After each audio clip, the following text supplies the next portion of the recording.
Please, honey, Grandma really needs you right now. She's not feeling well at all. My mother's voice trembled through the phone, thick with what I now realize was nothing but fake concern. At that moment, though, I didn't doubt her words.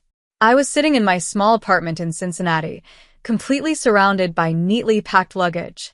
I had been preparing for our long-awaited family cruise, our first real vacation together in years.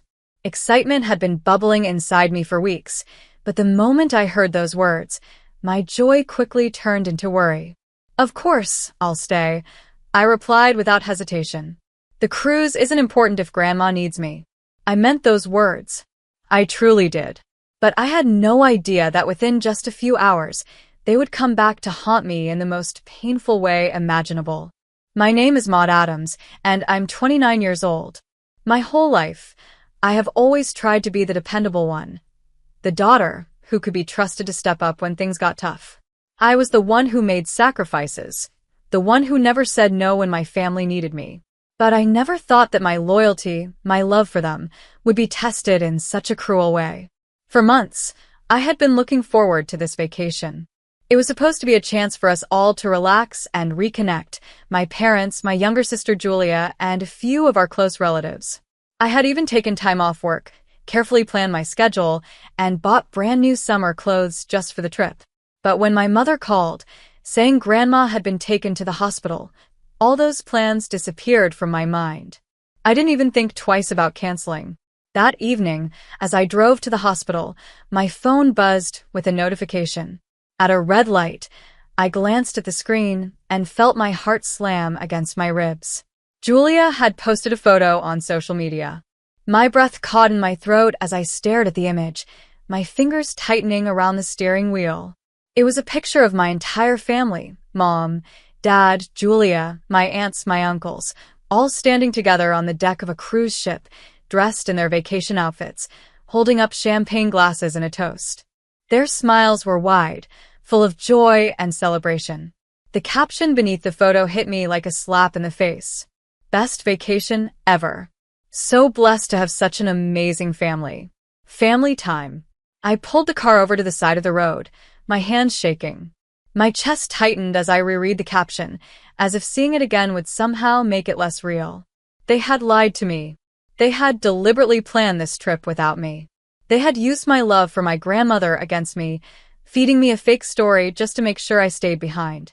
My heart pounded in disbelief. My mind raced with questions. Why? Why would they do this? Why would they go so far to exclude me? What had I done to deserve this kind of betrayal? Swallowing hard, I tried to calm myself down. Maybe there was some kind of mistake. Maybe, just maybe, I had misunderstood something. I forced myself to keep driving, still holding on to a sliver of hope. But when I arrived at the hospital, reality crashed down on me in the cruelest way. There was no record of my grandmother being admitted. No emergency. No illness. No reason for me to be here at all. I felt my stomach drop. A wave of nausea rolled through me as I pulled out my phone and frantically called my parents. Straight to voicemail. Again and again. No answer. My hands were cold, my body numb. I switched to texting, sending message after message. Nothing. Then, in a desperate attempt, I checked Julia's social media again. She had blocked me. Blocked me within minutes of posting that photo. Tears burned behind my eyes, but I refused to let them fall. The betrayal was so sharp, so sudden, that it felt like I had been physically struck. My own family, the people I had always stood by, the ones I had sacrificed for, had thrown me away without a second thought. They didn't want me there. And they had gone to great lengths to make sure I wouldn't be. I stood there in the middle of that hospital hallway, my phone clutched tightly in my trembling hand, as the truth settled in. I wasn't part of their family. At least, not in the way I had always believed. And for the first time in my life, I realized that maybe, just maybe, I had spent too many years being loyal to people who didn't deserve it.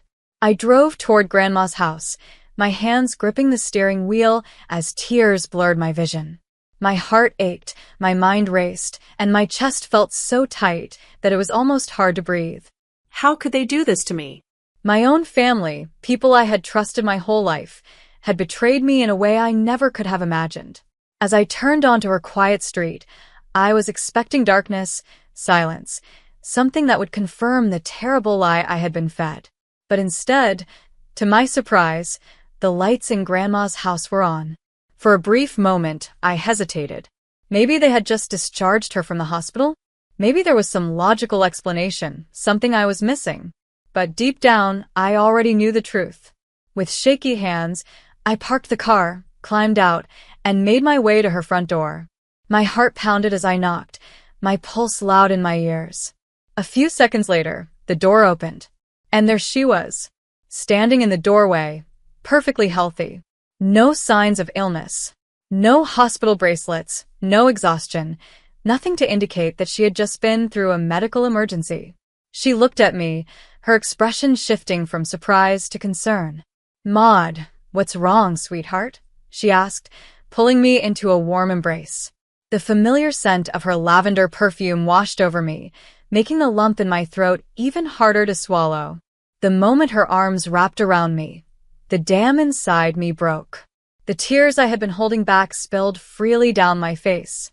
Inside, we sat in her cozy living room, where everything felt the same as it always had, safe, comforting, familiar. But nothing felt the same in my heart. And so I told her everything. The cruise, the lies, the social media posts that had shattered my world in a single moment. My voice shook as I spoke, my hands trembling as I wiped at my wet cheeks. "I just don't understand," I whispered, staring down at my lap. "Why would they do this to me? Why lie about you being sick?" Grandma's face darkened with disappointment. She let out a slow, deep sigh, the kind that spoke of old wounds and painful truths. She had always treated me and my younger sister, Julia, equally. But our parents?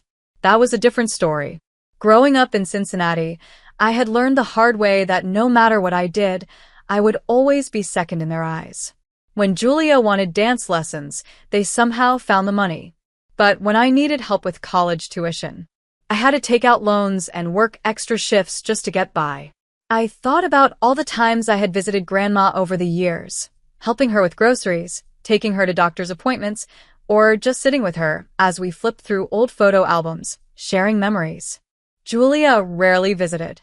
And when she did, it was usually because she needed something: money, favors, attention. Yet, somehow, she was still the golden child in our parents' eyes. "Your mother called me last week," Grandma said finally, her voice tight with anger. "She asked me to play along if you came by. She wanted me to pretend I had been in the hospital." I felt my body tense. "What?" I refused, of course. I told her I wouldn't lie to you. She shook her head in disgust. But I had no idea they would actually go through with it.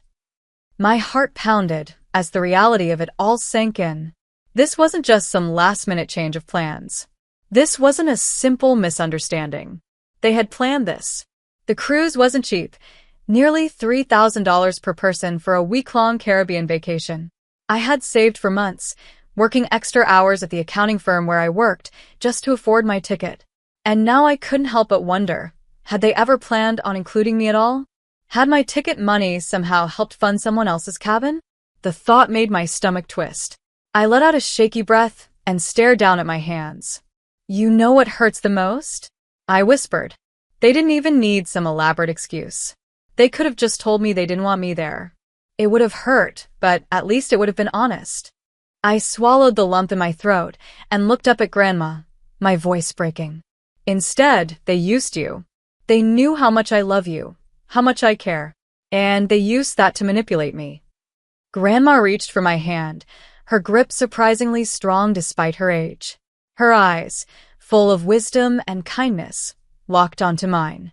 "Sometimes, people show you exactly who they are, even when they think they're hiding it," she said softly. I felt my breath hitch.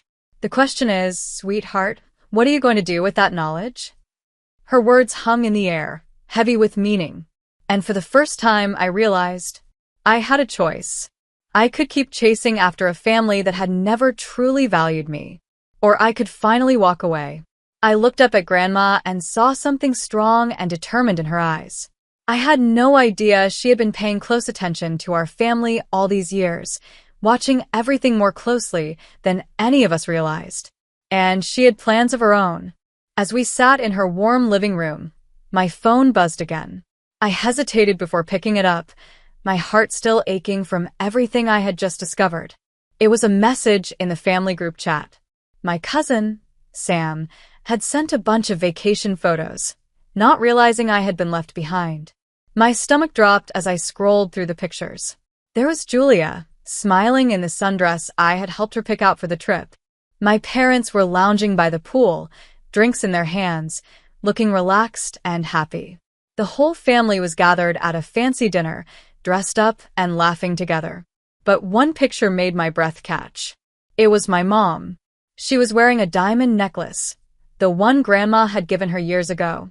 A necklace that was supposed to be passed down to both her daughters when they turned 31. I turned my phone toward Grandma, my voice shaking. She gave it to Julia already, didn't she? I asked. Even though I'm the older one? Even though we were supposed to share it? Grandma leaned in to look at the photo, her face darkening. She let out a slow breath before speaking. That necklace has been in our family for 3 generations, she said quietly. Your great-grandmother split her jewelry between her daughters equally. That's why I gave it to your mother with clear instructions. It was meant to be shared fairly between you and Julia. But what she told me next made my blood turn cold. The cruise hadn't been paid for by my parents at all. 3 months ago, Grandma had given them $20,000 to plan a family vacation. She had told them clearly that the money was meant for all of us, to enjoy together as a family. Instead, they had used my share to upgrade their own cabins, book extra excursions, and make their trip even more luxurious.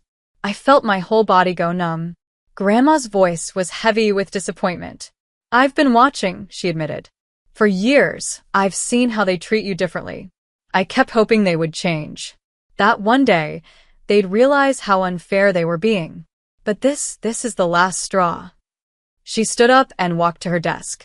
After a moment of searching, she pulled out a thick manila envelope and held it in her hands. I wasn't going to show you this yet, she said, her voice firm. But you need to know. She handed it to me, and I carefully opened it. Inside were years' worth of proof, bank statements, photos, emails, and handwritten notes. Records of every time they had favored Julia over me. Every time they had taken advantage of my kindness. Every dollar they had spent differently between us. My hands trembled as I flipped through the pages. It wasn't just in my head. It wasn't just a feeling. The truth had been right in front of me all along. I read through the papers, my hands shaking. The truth was right there in black and white. It wasn't just in my head. It had been real all along. The favoritism, the unfairness, the way they always put Julia first, it had all been done on purpose, over and over again. But why? I whispered, my voice barely audible. Years of doubt, gaslighting, and denial crashed down on me all at once. Why did they always make me feel like I was imagining it? Grandma's eyes flashed with a fire I had never seen before. Because that's what people do when they know they're wrong, she said firmly. They make you question yourself. They twist things around so you doubt what you see and feel. But not anymore, Maud. Not anymore. The family cruise was set to last 8 days. The next morning, as I sat in my apartment in Cincinnati, going through Grandma's documents, my phone lit up with a message from Julia. Mom said you're spreading lies about us. Why can't you just be happy for once instead of trying to ruin everything? I stared at the words on my screen, my stomach twisting with anger. Even after everything they had done, they were still trying to make me the villain. For years, I had stayed quiet. I had swallowed my pain, let them walk all over me, convinced myself that if I just tried harder, they would finally treat me as part of the family. But this time, I wasn't going to stay silent. Instead of responding to Julia, I did something I had never dared to do before. I posted the truth on social media. Funny how being lied to about my grandmother being hospitalized just so my family could exclude me from a vacation somehow makes me the problem, I wrote. Then, I attached the very same photo Julia had posted, the one where she and the rest of my family were celebrating on the cruise. Even funnier how the cruise was paid for with money that was meant to include me. Within minutes, my post exploded with reactions. Friends and family who had known us for years commented in shock. Some of my cousins, who hadn't realized what had really happened, started messaging me privately, sharing their own memories, moments they had noticed how differently I was treated but hadn't put the pieces together before. Then my phone rang. It was my father. I almost didn't answer, but Grandma's words echoed in my mind. Stand your ground. You've done nothing wrong. Taking a deep breath, I picked up. His voice was cold. Take down that post immediately. No, Dad. My voice was steady, despite the storm raging inside me. You embarrassed this family when you lied about Grandma being sick. When you took her money meant for all of us, and used it to cut me out. That's what should embarrass you. That's not how it happened, he snapped. We needed a break from your constant. He stopped mid-sentence. My constant what, Dad? I pressed. My constant reliability? My constant help with Grandma? My constant effort to be part of this family despite how you treat me? Silence. Then, when he finally spoke again, his tone had changed. It was lower, harsher. If you don't take down that post and apologize for your lies, you'll regret it. A chill ran down my spine. Are you threatening me? I'm warning you, he said. Your mother and I have protected you all these years. We've kept certain things from you. If you want to start a war, fine. But remember, you're not the only one who can tell stories. Then the line went dead. I sat there, my heart pounding. What had he meant? What things had they protected me from? What stories could they possibly tell? My hands were shaking as I dialed Grandma's number. She answered on the first ring. They're trying to scare me, I whispered. I told Grandma what Dad had said, that they had been protecting me from something but refused to say what. She was silent for a long time. Then finally she spoke. Go to your email, she said. I'm sending you something. It's time you knew everything. A nervous feeling settled in my stomach as I grabbed my laptop and opened my inbox. My hands trembled slightly as I clicked on Grandma's message. I had a strong feeling that whatever was in this email was much bigger than just a family cruise. And judging by the serious tone in Grandma's voice, my parents had every reason to be afraid of what I was about to discover. Inside the email was a scanned document, one that made my breath catch the moment I read the title. It was a trust agreement, dated 26 years ago. According to the paperwork, my grandfather, my mother's father, had left behind a significant fortune before he passed away. The money was supposed to be divided equally among all his grandchildren when they turned 31. The trust was worth over $3 million. I felt my stomach drop as I continued reading. Attached to the email were bank statements, dozens of them, showing years of withdrawals from the trust. And every single one of them had gone toward Julia. Her dance lessons, her private school education, her college tuition, even her recent wedding. Money that was supposed to be mine had been spent on her, little by little, until there was barely anything left. My chest tightened as the realization hit me like a freight train. They've been stealing from you since you were 4 years old, Grandma said over the phone, her voice full of quiet anger. I could barely find my voice. How? Your mother convinced the trustee, her brother, Olivier, to give her early access to your portion, she explained. She claimed it was for your benefit, but as you can see, they spent it all on Julia. I stared at the numbers on the screen, my heart pounding. Over $500,000 had been taken from me. And while Julia had lived comfortably, I had worked multiple jobs to put myself through college. Just then, another email came through. This time it was from my uncle Olivier. My hands shook as I opened it. Maud, I can't stay silent anymore. What they did with the cruise money was the last straw. I've attached documentation of every withdrawal they made from your trust. I'm so sorry. I should have stopped them years ago. I scrolled down to the attached files. What I found made my blood run cold. My parents hadn't just used my trust fund to support Julia. They had stolen from it for themselves. Luxury vacations, expensive purchases, personal investments. The cruise was just the latest example of their long-running scheme. I clenched my jaw, my hands tightening into fists. Why didn't you tell me sooner? I asked Grandma, trying to process the weight of this betrayal. I only discovered the full extent of it recently, she admitted. When I confronted your mother about it last month, she swore they'd pay it all back. That's when I gave them the money for the cruise. I froze. Wait, you gave them that money on purpose? It was a test, Maud. Her voice was firm. I wanted to see if they'd finally do the right thing. I let out a bitter laugh. And they failed. Spectacularly.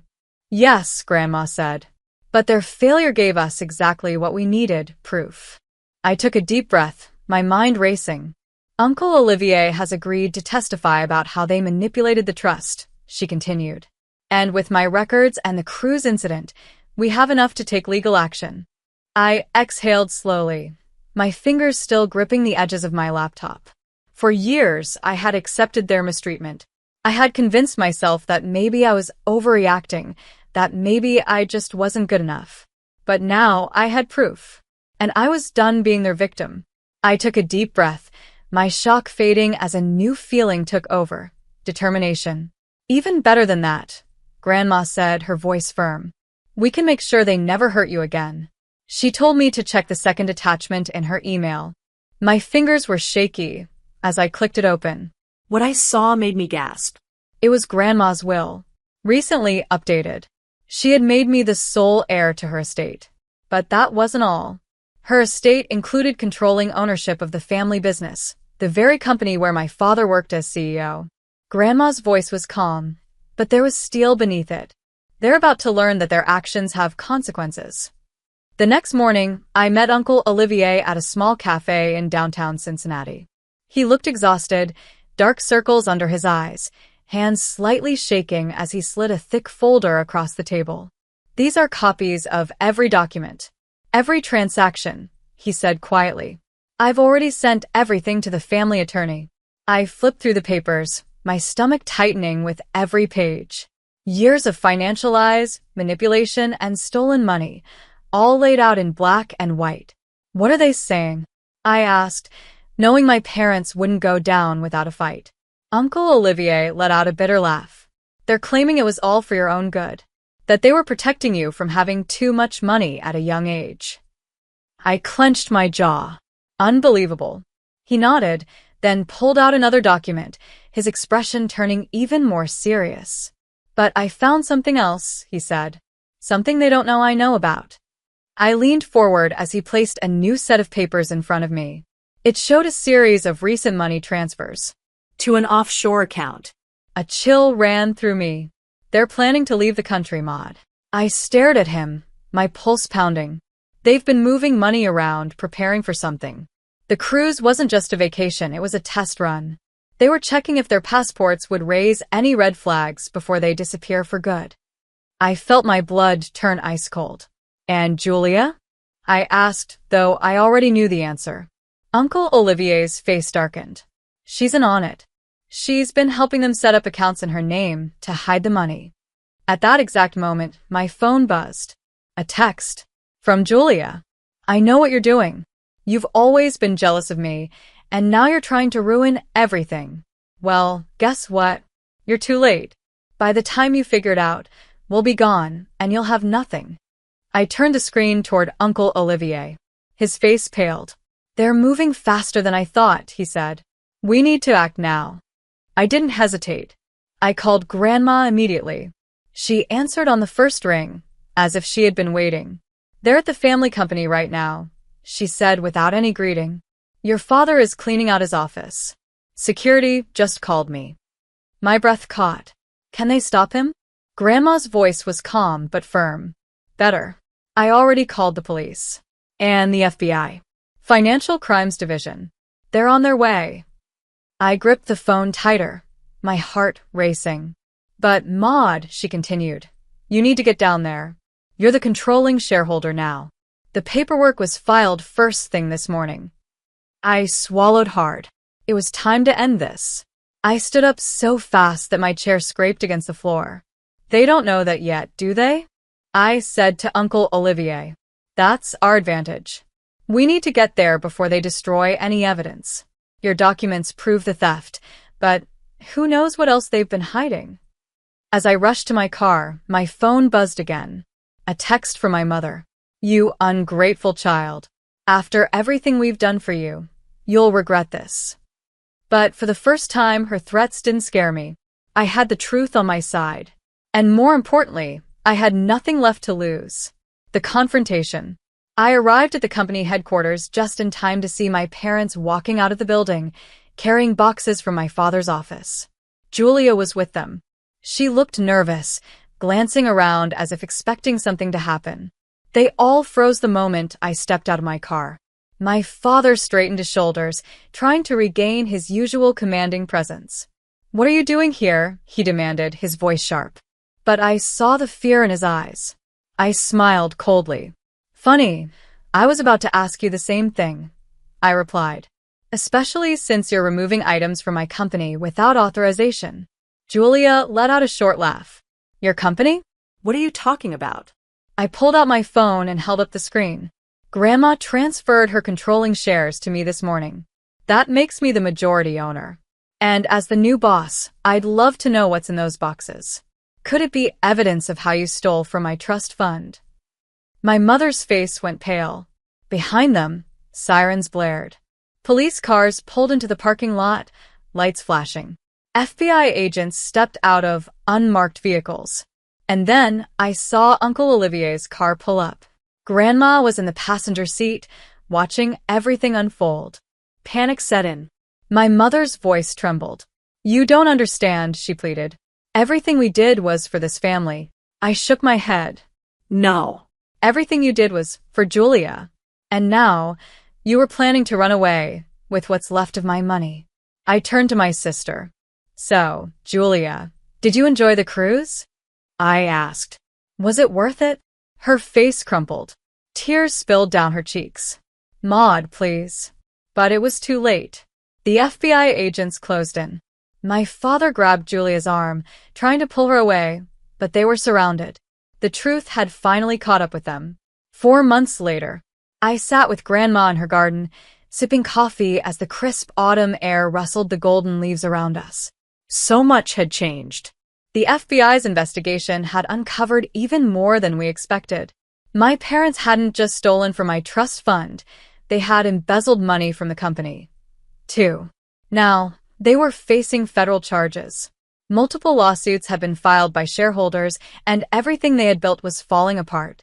Julia had cut a deal with prosecutors, agreeing to testify in exchange for immunity. She had moved to Michigan, forced to finally support herself without our parents' financial help.